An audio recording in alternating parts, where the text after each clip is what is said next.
Hey everybody, and welcome to an episode here on Talkdaily, where we're going to be talking about a car that I just saw on the street a couple of days ago, and I was thinking to myself, wait, I don't recognize this car, and it says Corolla on it, but it looked like an SUV, and there it is. It is a revealed first ever 2023 Toyota Corolla Cross hybrid. Now, what I think, why am I mentioning this car? First of all, because it names the Toyota badge, which we've never seen a Toyota badge on this kind of platform, and we're quite familiar with Toyota, making obviously SUVs and truck and whatnot, and they do have the C-HR, the CHR as I like to call it, and here it is. It's like a $24,000 vehicle, and it gives you 27.31 mile per gallon, and it costs about $24,000. And personally, these cars are quite popular because they're kind of utilitarian vehicle. You can do a lot of things with it as far as like cargo space is concerned, and as far across its visibility and the. Some people prefer to sit in a car that sits higher on the ground for safety. I honestly, personally, my personal opinion about that varies, but I do believe that a car lower to the ground is safer because you just have a better grip. You could avoid things, but I understand it, right? It's a whole subject I don't want to get into, but the point is, so this is the CHR that's very popular, but they're making a Toyota Corolla version. Well, obviously it's a Toyota, but they're making a Corolla version of it, and ta-da! And what is amazing about this, I think, is they combine the hybrid technology in it. So, and it looks, honestly, I like the way it looks. It looks more, I want to use the word classic, whereas CHR looks more hip. I mean, that door handle. I mean, how many people love that door handle? I mean, if you can't see it, well, let me correct that real quick. The door handle up here. I mean, you have groceries. You want to open that door. I don't know, but anyway, I guess it's part of the lure, right? It's unique and it's cute and whatnot. So, anyways, back to the Corolla. I think it looks nice. I think it just looks classic. Almost looks like, and it kind of looks big. When I saw it, it wasn't small. Okay, but it's not very large. Now, let's get to the meat and the potato. It says, introduce a 5th generation Toyota hybrid system with increased performance and efficiency, available in LE and XLE model. That's kind of really classic for Toyota. You have the LE, like the Camry LE, the XLE. And then there's a new sport grade in SE, and XSE, exclusive all-wheel drive system with 194 horsepower and a manufacturer estimate 37 combined MPG for all grades. That obviously has to do with the powertrain and the hybrid technology present in it. And the article goes on saying, the story of, how this was made and blah, blah, bunch of words. What I find it interesting is the all-wheel drive system, and in the Corolla hybrid manufactured inherent potential of hybrid strength, TNGA platform, blah, blah. They don't mention anything about the all-wheel drive. Now, I'm very finicky about all-wheel drive. I do own my Lancer Revolution. I love all-wheel drive, and to me, all-wheel drive is all has to do with the differential when we're talking about a platform that does not have electric motors that spins the wheel, right? So let's just say it was an electric vehicle and there's an electric motor here on every corner, then yeah, this is a true all-wheel drive. But in case in these units, well, we have a usually open differential, what I presume is in these cars. They don't mention anything, and trust me, they will. Why? I show you why. Because if they are making an all-wheel drive, for example, this is the Corolla, that's all-wheel drive, it's like the performance. That's basically what I want to call, like, I want to be Lancer Revolution, but it's not a Lancer Revolution. It's not want to be. This is the Toyota Corolla all-wheel drive, okay? I'm very biased on my car, if you can tell. But anyways, this has an all-wheel drive system, and there's so much blah, blah, blah. But let me get to the point. They are making very clear about the fact that the all-wheel drive system utilizes a differential.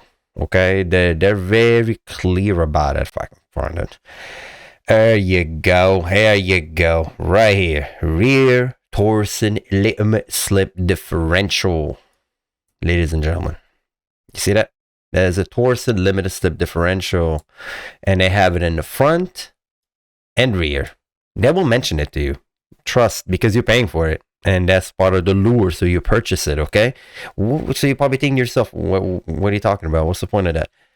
If everybody has an all-wheel drive vehicle, usually don't have these things in it, and some of them do. And when they do, they usually let you know. Locking differential, limited slip differential is not a locking differential. If you don't know the difference, there's a lot of videos on YouTube. All-wheel drive people, my off-road people definitely know the difference. Limited slip differential gives you some kind of a slip. It doesn't completely lock, because if it completely locks, your car is just gonna be like, when you play with your toy cars and two wheels connected to a shaft. It's gonna be very difficult when you're turning the wheel. It's just either gonna slide or they're gonna chirp. Anyway, I'm using vocabulary you probably don't know, but the point is, a limited slip differential is good for the circuit. Locking differential is good when you're going off-road, because you just want that lock, or the variation of such is what some off-road vehicle have, Range Rover and whatnot, the mechanically locking differential. So anyway, back to this case. When you have your Toyota, you have your Corolla, that's going to be the all-wheel drive Corolla. It does not have a limited slip differential because it's not mentioned. That would mention if this vehicle has an all-wheel drive. That would mention it if the CHR has a locking all-wheel drive with limited slip differential. They don't mention it. So most likely it has an open differential. That doesn't mean that it's bad. It just means basically the driver's side wheel is just going to spin, and that wheel's going to spin, and that's it. Which is, again, I'm very finicky about all-wheel drive. But when you combine that all-wheel drive with a traction control, then you probably at that point can get some kind of traction out of it. But anyway, it's not mentioned. So I don't think this car is going to be able to go rock climbing to a certain extent. That is just my experience with these vehicles, just so you know what you're buying. And moving on. But the all-wheel drive, they talk about it. It's a good, they achieve high quality performance, comfortable ride, outstanding spaciousness. I mean, most of the time, that's what environment you're going to be in. You're not going to be, sliding on the track. Can you slide on the track with this? I'm pretty sure you could. I'm pretty sure you can do anything with any car, right? If you're giving you the circumstances and the space, you could do it. But as far as what you're going to do with this car driving around the road, I think is going to be very good. I mean, it's going to be more than efficient.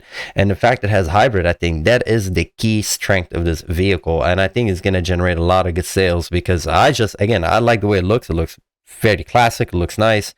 I wish I gave us more shot of the interior, but they haven't. It's just like a lot of words and none. And when you look at this one, there's a bunch of pictures of people, I don't know, whatever. I don't know what this stuff is. But again, no shots of the interior. And it only had the screen right here, which, again, a lot of people are very specific about. I personally don't care. I honestly wish I can just take that screen and just hide it. Like, I wish it was foldable. I could store it away. I don't really constantly need to look at that. I don't know. It's kind of like occupying too much attention for me, as my personal taste. I don't really need all this data on my car. I just need water temperature and RPM. I mean, everything else is oil pressure, I guess. I mean, that's very, very critical. But anyways, it is what it is. It's very utilitarian. I bet a lot of people, I think it's going to be a good success, this vehicle. I really think so, because, again, adding the hybrid to the all-wheel drive is good. It's not specifically it's going to be a really fast vehicle, but 195 horsepower is just enough. It's enough, and hopefully the price will be just right, because the CHR currently is at $24,000. I don't know how they're going to price it, but maybe it might be 30, because you get the hybrid technology. I don't have any issues with this car. I think it's the CHR is again, if you own this vehicle and you like the way it looks, good for you. I just don't like that handle. I'm just not a big fan of that handle. I don't like a fan of that door. Just give me a regular door. Okay, I think the irregular door will be just fine in my opinion. Like, you can see the back right here, that door is just normal door, man. Just go inside of the car, call it a day. But anyway, so this is a new 2022 Toyota Corolla Cross Hybrid. Looks fantastic. The N37 MPG, it sounds great. It really does. And as far as the extras, the car comes with it. As far, probably like fog lamps and things. It doesn't really affect the MPG, which is great. You're still going to get that great MPG no matter what trim level you get it. As far as the all-wheel drive system, when I was saying that doesn't have limited slip differential, you can buy those limited slip differentials. I mean, if somebody will make it for this vehicle, it's not the end of the world if there's an aftermarket support of this vehicle. But if not, I don't think you're going to notice it until you go to a really slippery condition. But again, I'm being very finicky. And good job for Toyota. I think Toyota is really doing fantastic. I've been saying that a lot. A lot of car manufacturers are exciting. Ford, Toyota, Hyundai, Kia. man, everybody's Chevy, Chevrolet, everybody's manufacturing great cars. We're so lucky at the era we're living right now. There's so many new cars coming out. So, anyway, as always, let me know what you think about this car in the comments below. And oh yeah, and another thing I was also gonna mention. This is like on a little separate topic. I was making a video about the Porsche, and I noticed that you know how the Porsche community are very, very strict about cars. Like when you make a video about Porsche, if you say like Porsche is moving in a new direction, and you see everybody like, they get angry and they kind of like hit the dislike button, and I'm like, I don't represent Porsche. I'm just telling you what's going on, and they're like, oh, Porsche should never do. And I just find that to be hilarious. And I just like a little side note. I was just reading the comments. I'm like, what? And again, that's about my previous video about the Porsche. That was kind of funny. Anyways, in conclusion, here it is. I saw it on the road. Bam, made a video about it. Well, it's fantastic. And the hybrid system is with all-wheel drive is something that is very interesting, and I'm, hopefully they'll sell a lot of those vehicles. If you're in line to buy one, let us know what you think about it in the comments below. And as always, take care, everyone. And if you want to make a video about a specific car, just shoot me an email. Send me a link, and we'll see what we can do. And as always, take care and drive safe. And I'll see you next time. Bye bye.